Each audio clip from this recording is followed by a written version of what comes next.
stop everything, because what just unfolded behind the locked gates of power is not just royal drama, it's a full-blown constitutional ambush. A private jet, engines humming, ready to slice through the sky, suddenly frozen. Not delayed, not questioned, frozen. And at the center of it all, Prince Harry, caught mid-escape, mid-crisis, mid-collapse, as the system he once trusted turned on him with surgical precision. At exactly 3:14 a.m. inside a silent hangar in Los Angeles, something extraordinary happened. A Gulfstream G650, prepared for a transatlantic flight to London, sat waiting like a loaded weapon. The crew was ready. The clearance had been granted, and yet, in a single blink, everything changed. A digital alert, cold, clinical, irreversible, cut through the cockpit. A red notice, a command, a blockade. This wasn't technical. This wasn't procedural. This was power. The order came through a coordinated strike between the British Home Office and U.S. aviation authorities. The reason? Diplomatic status. Revoked. Not questioned. Not suspended. Revoked. The names that triggered it? Archie and Lilibet Mountbatten-Windsor, once shielded under royal protection, now stripped down to ordinary civilian status in the global database. No immunity. No privilege, no escape. Inside that aircraft, panic didn't build, it detonated. Sources describe Prince Harry pacing like a man who just realized the walls weren't closing in, they were already closed. Calls were made. Voices were raised. At one point, he reportedly shouted into a secure line, invoking the long-standing Sandringham Agreement like it was a sacred shield. But the silence from London wasn't just silence, it was judgment. Because here's the truth no one wants to say out loud, that agreement, it wasn't broken. It was erased. And what happened on that runway wasn't random, it was the final move in a plan that had been building quietly, methodically, for months, maybe even years. The trigger? A sentence. Just 12 words. Inside an ultra-private dinner in Montecito, Meghan Markle reportedly leaned in and made a statement that to ordinary ears sounded like pride, but to the monarchy sounded like war. A comparison, a subtle one, but devastating. Her son versus the future king, Prince George. And just like that, the line was crossed. Because the monarchy doesn't operate on emotions, it operates on structure, on hierarchy, on rules written in centuries, not conversations. That single statement shattered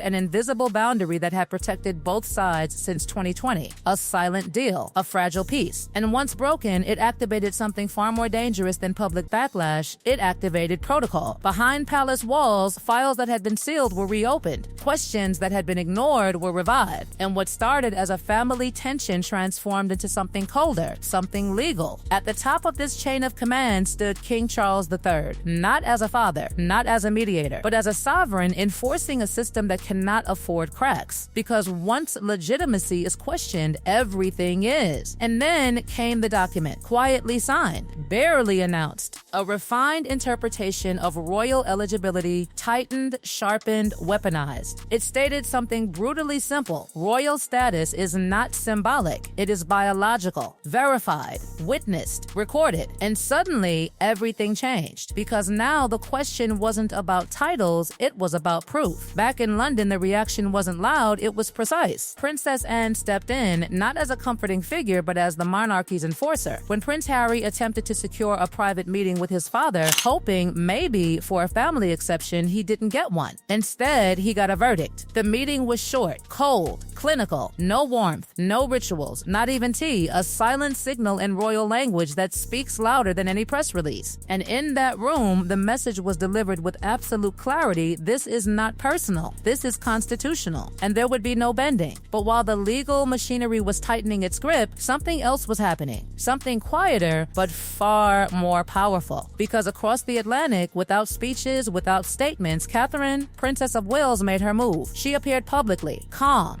controlled, but wearing something that wasn't just jewelry, it was a signal. A historic brooch tied directly to Queen Elizabeth II. A piece reserved for sovereign continuity, for heirs, for legitimacy. And in that single moment, without saying a word, she reminded the world of something the Sussex narrative could never replicate. Authenticity backed by history. While one side was fighting for recognition, the other was quietly embodying it. And then, just when it seemed like the storm couldn't get any bigger, it did. A letter, sealed years ago, written by Queen Elizabeth Elizabeth II herself, opened only after the latest findings began to surface. Its contents still whispered, still guarded, but insiders say it contains something devastating, a contingency plan, a warning, a blueprint for exactly this kind of crisis. And now that plan is in motion because the final move has already been made. A private directive delivered directly. No leaks, no press conference, just a countdown. 10 days. That's all Prince Harry has been given. 10 days to provide DNA verification. 10 days to prove biological legitimacy. 10 days before the system does something that cannot be undone, removing names from the line of succession entirely. Not suspended, not paused, removed. And suddenly, the stakes are no longer symbolic. They're absolute, because this isn't just about two children. It's about the integrity of a monarchy that has survived centuries by refusing to compromise on one thing: certainty. And right now, certainty is exactly what's missing. So the question isn't what will happen next. The question is, what happens if the answer comes back wrong? The countdown isn't just ticking, it's tightening like a vice around every move Prince Harry makes. 10 days sounded like time, but in the world of royal law, 10 days is not mercy, it's pressure. And with each passing hour, that pressure is exposing cracks that no amount of PR, no amount of silence, no amount of Hollywood distance can hide anymore. Because while the world is watching the clock, investigators are following the money. And the money, it doesn't lie. It leads to a quiet building in Delaware. No grand gates, no royal crest, just an address that looks ordinary to anyone who doesn't know what it hides. But to financial investigators, it's a red flag screaming in plain sight. A shell company, clean name, clean paperwork, but behind it, a trail of transactions that don't match the official story anyone was told. The deeper they went, the more uncomfortable it became, because buried inside those records wasn't just generic spending.